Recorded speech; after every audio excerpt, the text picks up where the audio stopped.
गीता अध्याय 3 श्लोक 25. सक्ताः कर्मण्य विद्वांसो यथा कुर्वन्ति भारत कुर्याद् विद्वांस्तथा सक्तश्चिकीर्षुर्लोकसंग्रहम्. सक्ताः सवर आघात घ्यायचा, क्ता पूर्ण म्हणून विसर्गाचा अर्धा उच्चार करायचा.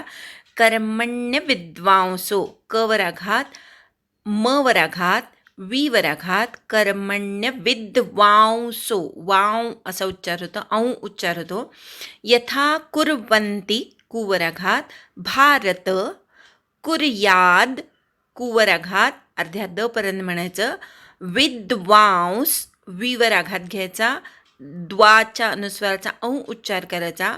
विद्वांस तथा सक्तश सक्तमधल्या स वर आघात, क्तवर पण आघात, अर्ध्या श पर्यंत जायचं. सक्तश चिकीर्षुर की दीर्घ आहे, शूवर आघात घ्यायचा. चिकीर्षुर लोकसंग्रहम.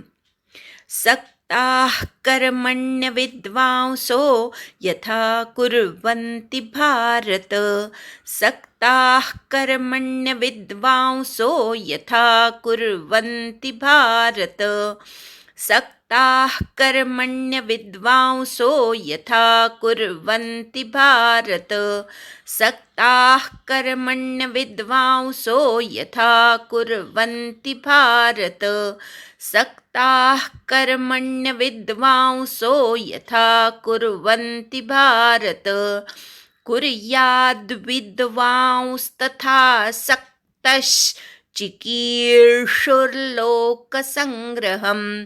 कुर्याद् विद्वांस्तथा सक्तश्चिकीर्षुर्लोकसंग्रहम्. कुर्याद् विद्वांस्तथा चिकीर्षुर्लोकसंग्रहम्. कुर्याद् विद्वांस्तथा चिकीर्षुर्लोकसंग्रहम्. सक्ताः कर्मण्य विद्वांसो यथा कुर्वन्ति भारत कुर्याद् विद्वांस्तथा सक्तश्चिकीर्षुर्लोकसंग्रहम्.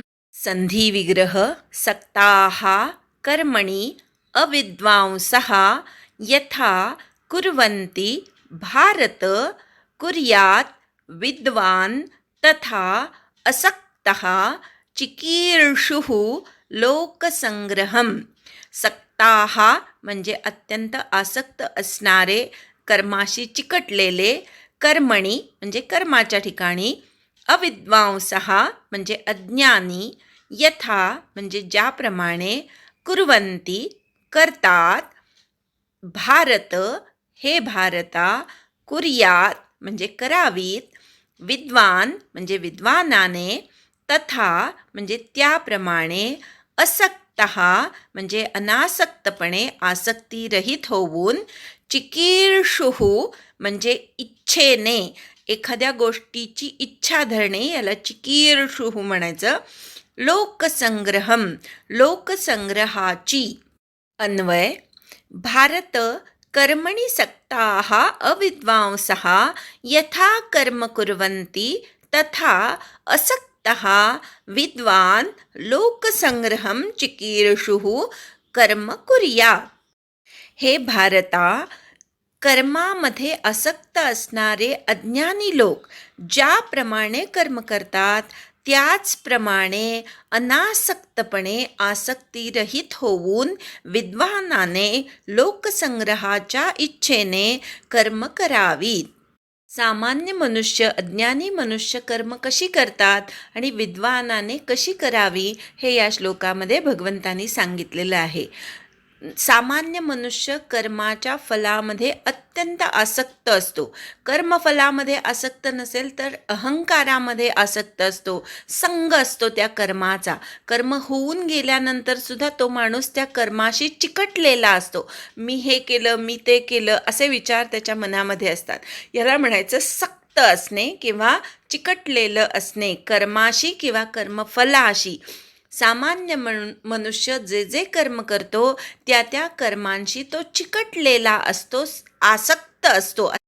जे कर्म त्यांनी केलेलं असतं त्याला अत्यंत अहंकार असतो, किंवा मी कर्म केलंय तर मलाच कर्मफळ मिळालं पाहिजे असा त्याचा आग्रह असतो. हेच कर्माशी चिकटलेपण झालं. आता भगवंतांनी सांगितलं की सामान्य लोक आसक्तीने कर्म करत असतात, विद्वानाने कर्म कुठली करावी तर सामान्य जी करतात तीच करावी, वेगळी करायला जाऊ नये.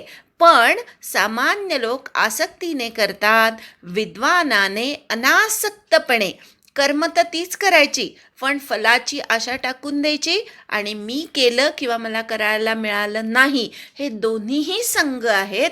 हे दोन्ही संग विद्वानाने टाकून द्यायचे.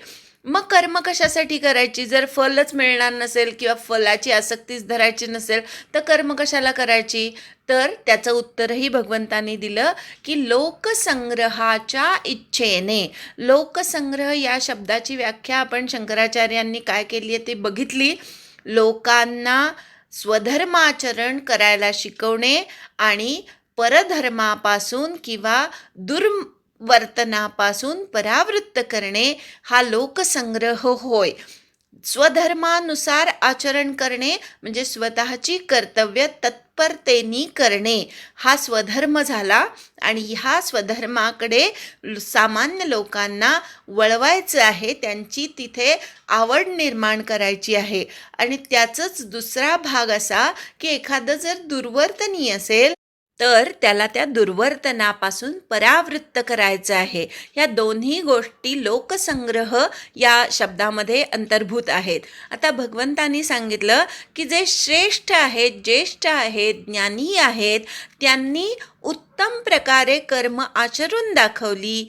कर्म करून सुद्धा कुठल्याही प्रकारे अहंकार नाही अशी लोकांना त्यांनी स्वतःबद्दलची खात्री दिली, तर त्यांचं बघून सामान्य लोकसुद्धा त्यांच्यासारखंच निरहंकारपणे फलासक्ती रहित होऊन कर्म करू लागतील. हेच लोकसंग्रहाच्या इच्छेने ज्ञानी माणसाने अनासक्तपणे कर्म करावीत.